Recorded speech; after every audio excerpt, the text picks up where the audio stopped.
Hey guys, Shannon here with another Fitspo Friday. Really excited to bring you some footage from the presentation I was blessed to do in Cabo San Lucas. Today we're going to be talking about the perfect diet. Is there really a perfect diet? There is. I'm going to tell you what it is, but first let's talk about what it does for you.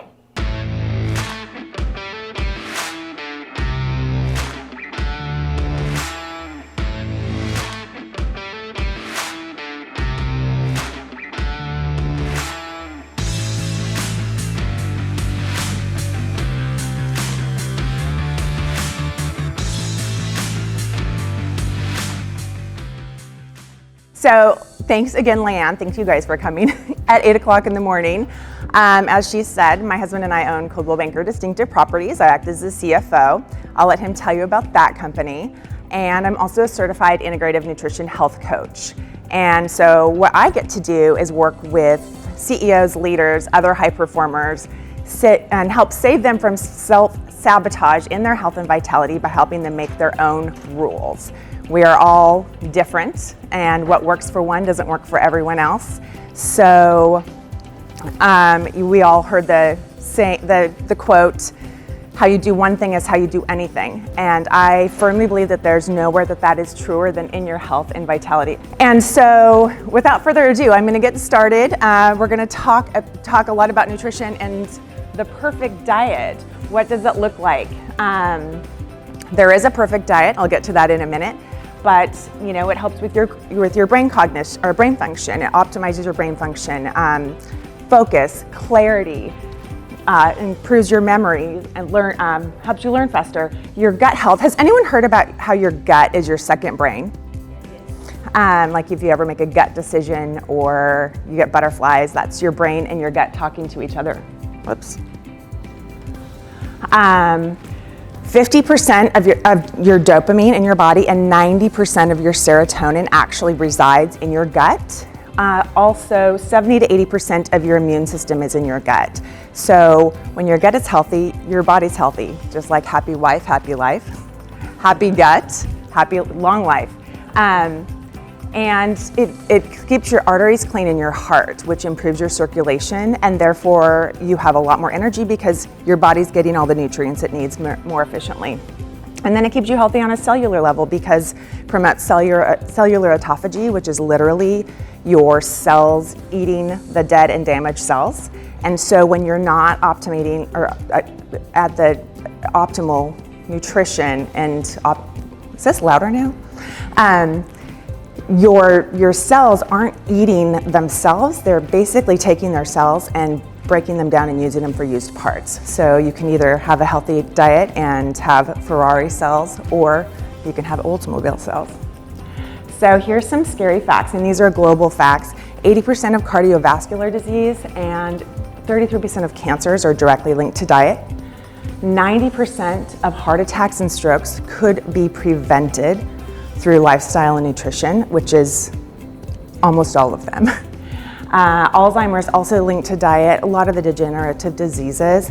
And in 2010 globally, there were 36 million diagnoses, and by 2050, they expect that to increase 320% by that number. The average person in a developed country consumes 152 pounds of sugar per year. Where's Malcolm? Not judging Malcolm for eating that. Our diet has changed more in the last 100 years than it did in the previous 100,000. So 100 years ago, actually, we had 8 teaspoons a day, and today it's 40. So that's the equivalent of like 4 Cokes. And then your medical doctor, they get about 18 hours on average of nutrition. And is it in Australia like 10 years to become a medical doctor? In the States, it's 12.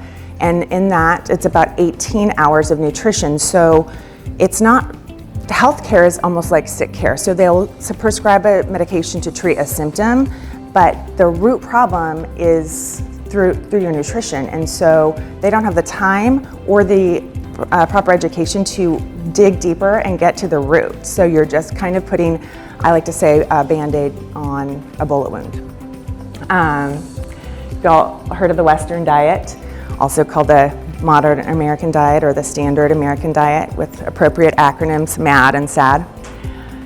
Causes chronic inflammation, so your body, that's in your gut, so your body's continually trying to heal itself, and so you're sick a lot more often. It's linked to rheumatoid arthritis, heart disease, diabetes, Alzheimer's, and cancers.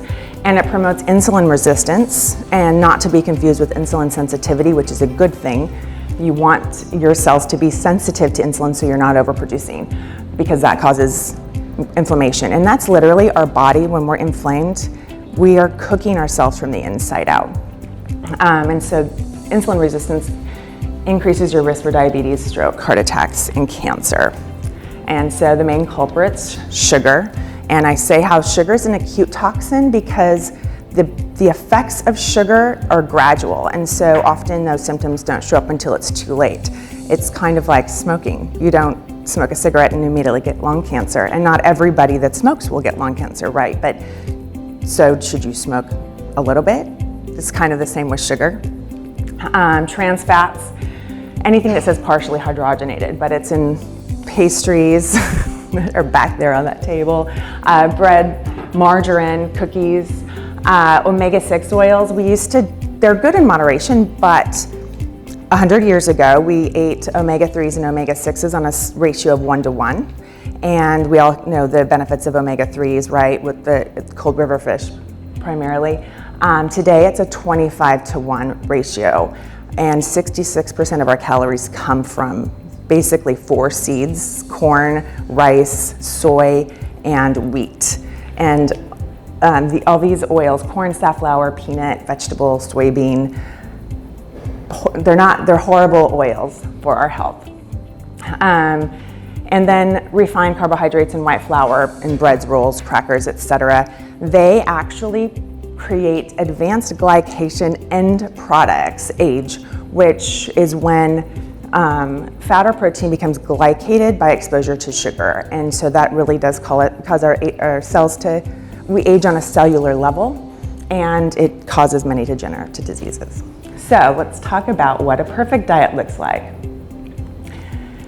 The perfect diet is eating normally, i.e., it is not normal to eat foods that have shelf lives that could survive the apocalypse, or ingredients you can't pronounce, right?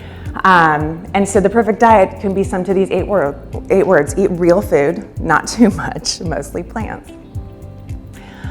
So I think we can all agree that optimizing our health and vitality, having an alignment with our leadership is imperative and a necessity to get to the next level of our business, of our relationships, of how we show up. I don't know, I'm not sure if I already said this, but how you show up in your health is how you show up everywhere else. So what I hope to impart on you guys today is just to give you a few takeaways that you can start implementing into your already healthy lifestyle that will just bleed into your roles as leaders, as spouses, as parents, as mentors.